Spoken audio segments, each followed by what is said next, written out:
vos guarde pelo seu poder, protegidos e velados, desfrutando seus cuidados. Deus vos guarde pelo seu poder.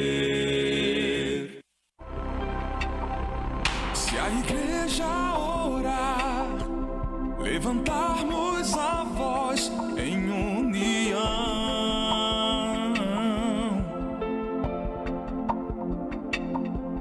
em favor da nação, um clamor pela restauração.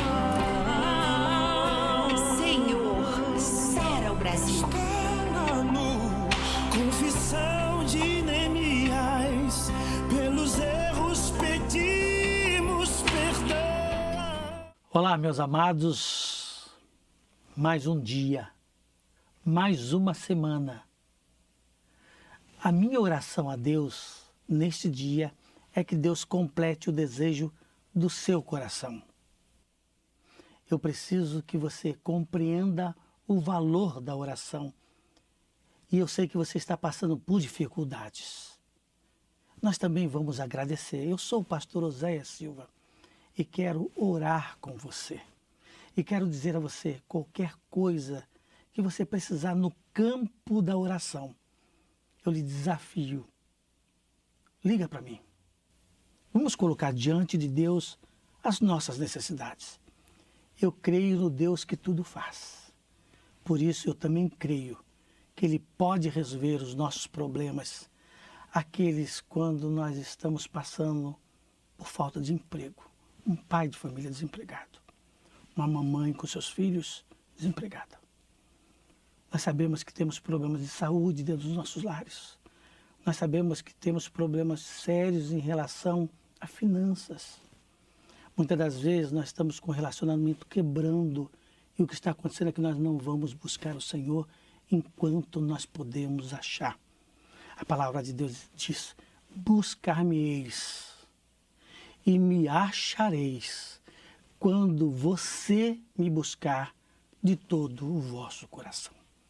Eu proponho nesse dia que façamos a oração que Jesus Cristo ensinou, a oração do Pai Nosso. Vamos orar? Todos nós sabemos. Para. Em nome de Jesus, para agora. Vamos orar junto a oração do Pai Nosso. Você está com seu filho perto, com seu esposo, dá as mãos, baixe sua cabeça. Pai nosso que estás no céu, santificado seja o teu nome. Venha a nós o vosso reino, seja feito a vossa vontade, assim na terra como no céu. O pão nosso de cada dia nos dai hoje, e perdoa as nossas dívidas, assim como tu perdoa os nossos devedores. Assim como nós perdoamos os nossos devedores. E não nos deixa cair em tentação, mas livra-nos do mal, porque teu é o poder e o reino para todo sempre. Amém. Ó Deus, muito obrigado por esse momento. Muito obrigado por mais um programa. Muito obrigado por mais uma estada conosco neste dia, cada um dos nossos telespectadores. Obrigado por tudo. Fica conosco. E como eu digo sempre, ó Deus, não leve em consideração as nossas faltas, as nossas falhas, mas considera que estamos lutando, que estamos te buscando, que somos os teus filhos. Em nome de Jesus. Amém.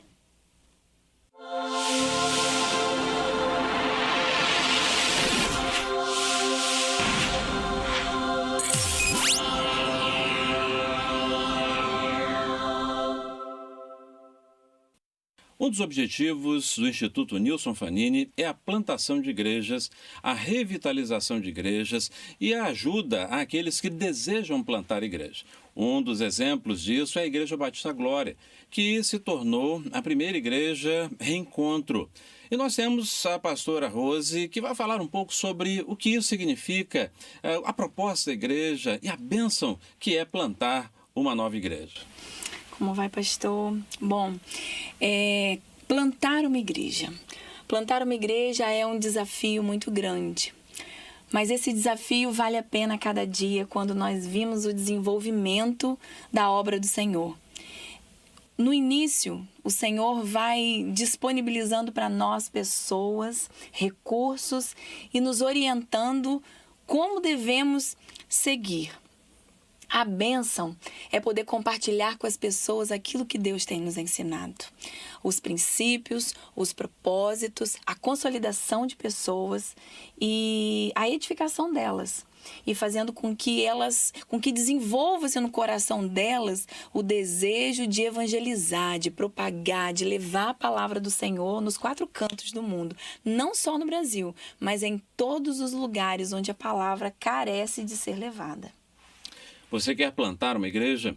Se quer ajuda para revitalizar a sua igreja? Então entre em contato conosco. Nosso telefone é o 021 98 767 6720. Você quer ajudar uma igreja que está no seu começo? Entre em contato conosco. Mais uma vez, vou repetir o número: 021 98 767 6720. Converse conosco. Nós queremos abençoar você, ser vaso de bênção nas mãos de Deus para que novas igrejas sejam plantadas e abençoe o nosso país e o mundo.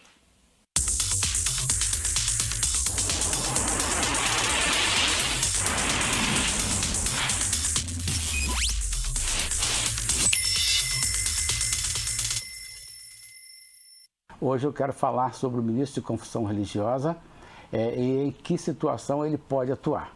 De um modo geral, a pergunta básica é a seguinte: um pastor, qualquer pastor, pode atuar no ministério local ou universal? Pode, sem nenhum problema. Mas se por acaso esse pastor estiver de licença médica ou mesmo aposentado por invalidez, ele pode continuar dirigindo a sua igreja,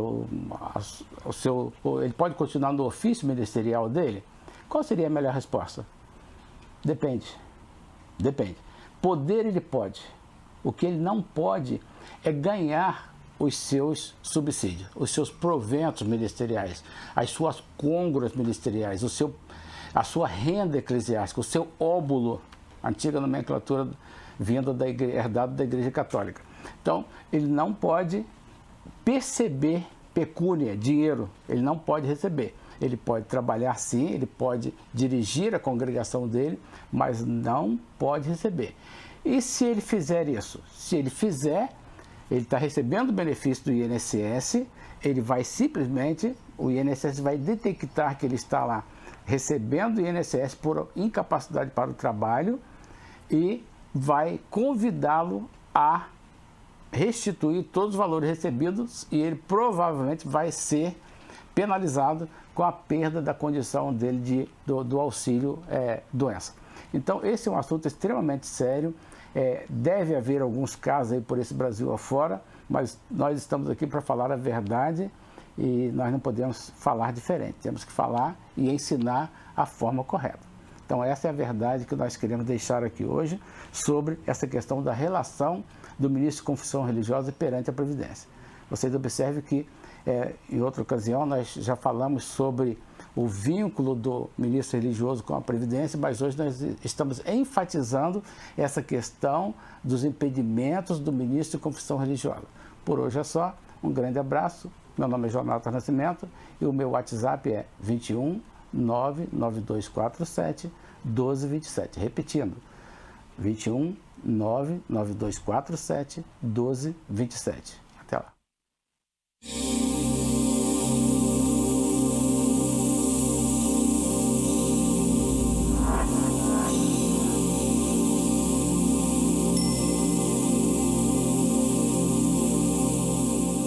Quando a gente pensa em doenças existenciais, a gente sempre procura, na terapia, levar o paciente a encontrar uma causa da sua dor.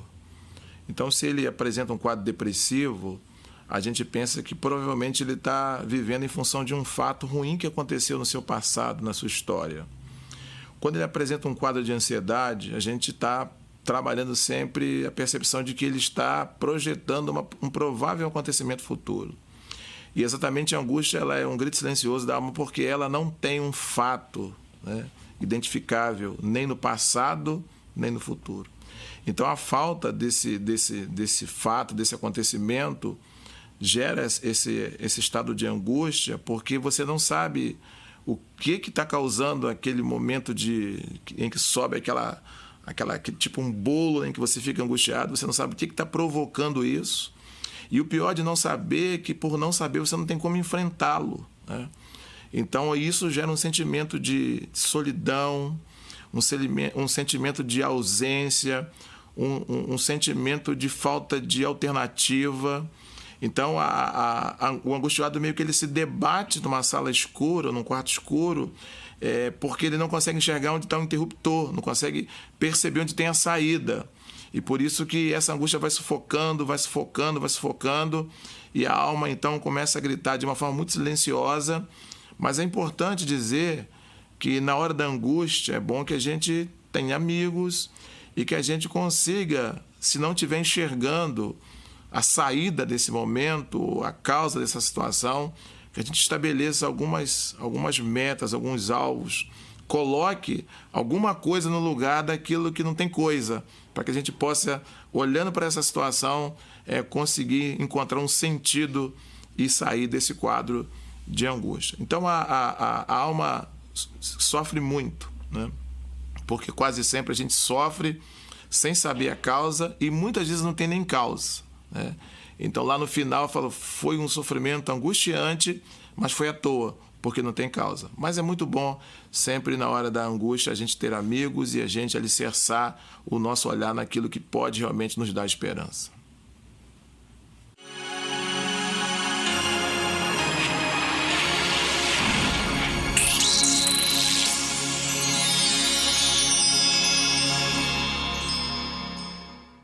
Gostaria de ler um texto da Palavra de Deus no Evangelho de João, capítulo 6, 66 e 69, que diz assim: Desde então, muitos dos seus discípulos tornaram para trás e já não andavam com ele. Então Jesus disse aos seus 12, Quereis vós também retirar-vos? Respondeu-lhe, pois, Simão Pedro, Senhor, para quem iremos nós? Se tu tens as palavras de vida eterna, e nós temos crido e conhecido que tu és o Cristo, o Filho do Deus vivo. Que Deus abençoe a leitura da sua santa palavra. Eu queria falar sobre o seguinte tema: por que as almas se afastam de Jesus? Por que as almas se afastam de Jesus? É uma pergunta que estou fazendo e vou tentar respondê-la. Gostaria de fazer essa pergunta: qual o seu relacionamento com Jesus? Todos devemos crer em Jesus como nosso Salvador. Você é amigo ou é inimigo de Jesus? Qual é a sua posição? Você que está me ouvindo agora. Houve um milagre. Jesus estava pregando e sempre que ele estava pregando se reunia 1.000, 5.000, 6.000, 10.000 pessoas. E já estava quase indo escurecendo. E não tinham almoçado, não tinha padaria, não tinha um supermercado, não tinha shopping center, não havia nada ali. E aquela multidão estava com fome. E os apóstolos estavam preocupados com aquilo. Como que eles iam comer? Estavam com fome. Até que André achou um menino cuja mãe, muito previdente, mandou o garoto com um lanche, 5 pães e 2 peixinhos. E André achou esse menino e levou a Jesus. E Jesus, olha aqui está um menino que tem um lanche, ele tem o lanche dele, 2 peixinhos e 5 pães. Mas que é isto para uma multidão? Que é isto para uma multidão? E Jesus então pediu o lanche e o garoto deu para Jesus. É interessante que o garoto podia dar um peixe para Jesus e ficar com um peixe. Podia dar 3 pães para Jesus e ter ficado com 2.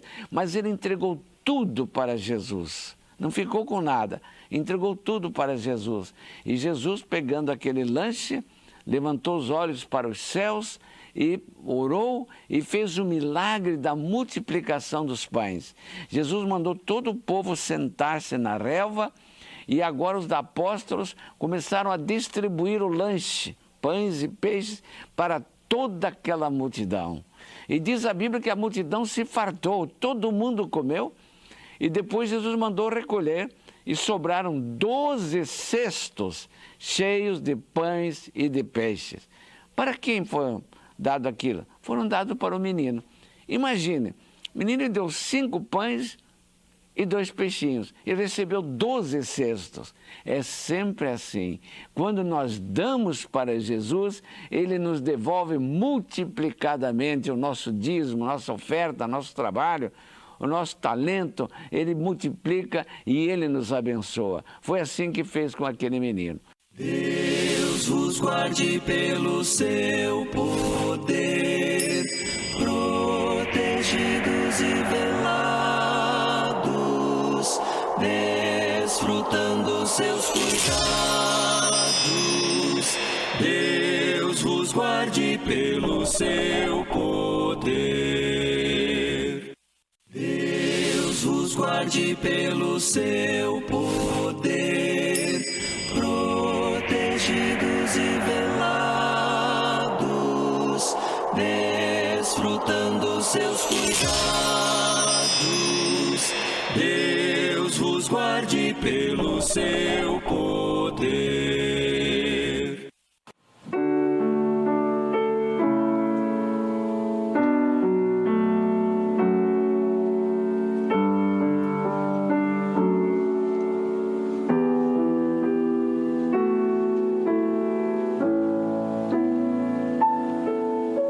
Não vou calar meus lábios, vou profetizar, manifestar a graça, abençoar a quem Deus quer libertar. Não vou calar meus lábios, vou profetizar, manifestar a graça, abençoar a quem Deus quer libertar. Sobre tua vida vou profetizar, nenhuma maldição te alcançará. Sei que Deus tem pra ti um manancial cujas águas nunca secarão.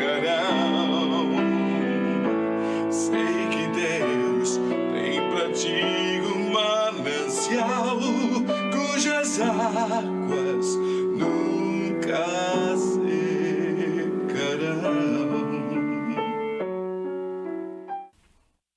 Olá, querido irmão, querida irmã, tem uma palavra do Senhor ao seu coração. Ela está no livro do profeta Isaías, no capítulo 6, que diz que no ano em que morreu o rei Uzias, eu vi o Senhor assentado sobre um alto e sublime trono, e abas de seu manto enchiam o templo. Acima dele haviam serafins, cada um tinha 6 asas, com 2 cobriam o rosto, com 2 cobriam os pés, e com 2 voavam. E clamavam uns aos outros: Santo, Santo, Santo é o Senhor dos exércitos. Toda a terra está cheia da sua glória. E as bases das portas tremeram à voz do que clamava, e a casa se encheu de fumaça. Então eu disse: ai de mim, estou perdido, porque eu sou um homem de lábios impuros, e habito no meio de um povo de impuros lábios, e os meus olhos viram o Rei, o Senhor dos exércitos. Então um dos serafins voou até mim, trazendo na mão uma brasa viva, que o Senhor havia tirado do altar com uma tenaz, e tocou-me a boca com a brasa e disse: agora isto tocou os teus lábios, a tua culpa foi tirada e o teu pecado perdoado. Depois disso, ouvi a voz do Senhor que dizia: a quem enviarei? Quem irá por nós? E eu disse: aqui estou, envia-me a mim. Querido irmão, querida irmã, que passagem tremenda. O profeta Isaías teve uma experiência. O rei Uzias morreu, o trono estava vazio.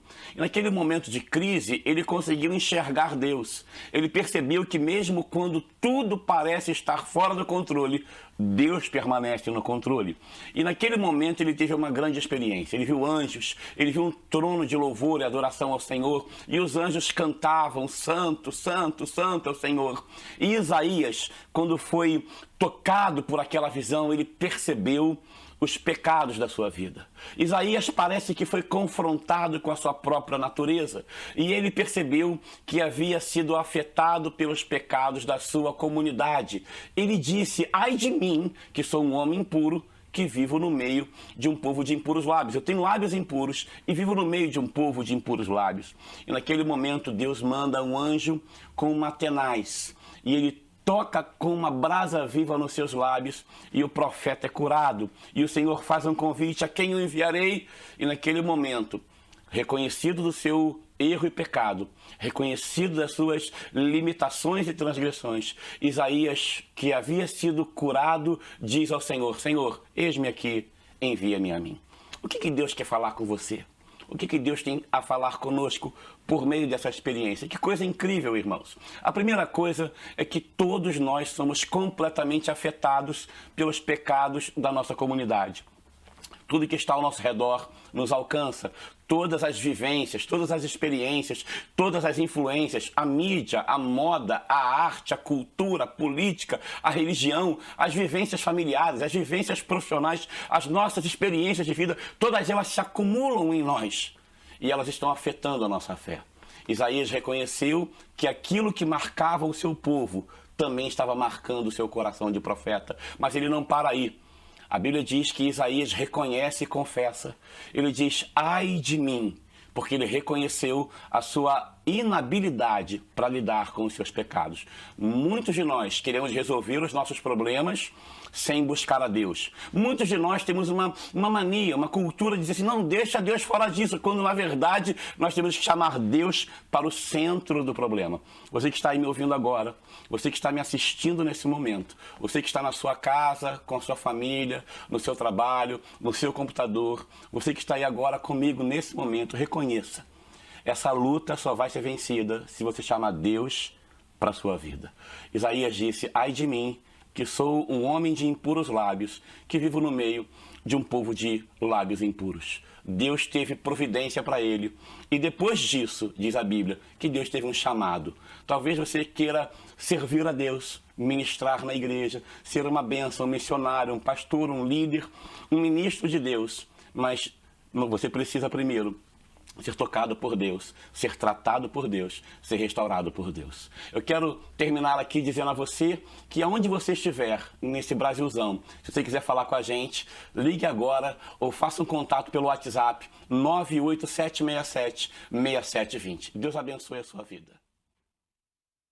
O Instituto Nilson Fanini nasceu do ideal do pastor Nilson do Amaral Fanini em levar a palavra de Deus, o Evangelho de Jesus Cristo, até os confins da terra. Nesse tempo, estamos dando continuidade a esta visão. E o nosso propósito é levar a palavra de Deus até os confins da terra, anunciando o Senhor Jesus. Independente de qualquer barreira, independente de qualquer outra limitação, queremos anunciar o amor de Deus e a graça do Senhor para todos os povos. Nesse momento, nós queremos contar com a sua ajuda também, a sua participação em nossos projetos, tanto na televisão, no rádio, também na web, na rádio web que estamos iniciando. Queremos contar com a sua ajuda, com a sua participação.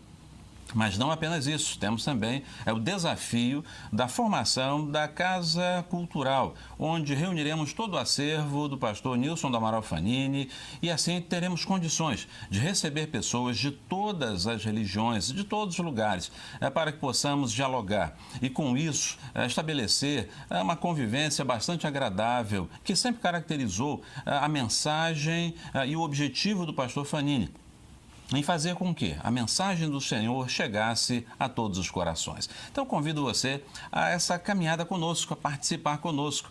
Entre em contato com o Instituto Nilson Fanini. O nosso telefone é o 21 9876 76720. Queremos ouvir você, queremos falar com você um pouco mais dos nossos projetos, queremos caminhar junto com você. Então, entre em contato conosco e participe dessa grande obra de Deus para o Brasil e para o mundo. Estende suas mãos, nos purifica e traz restauração. Quebra o jugo de maldição.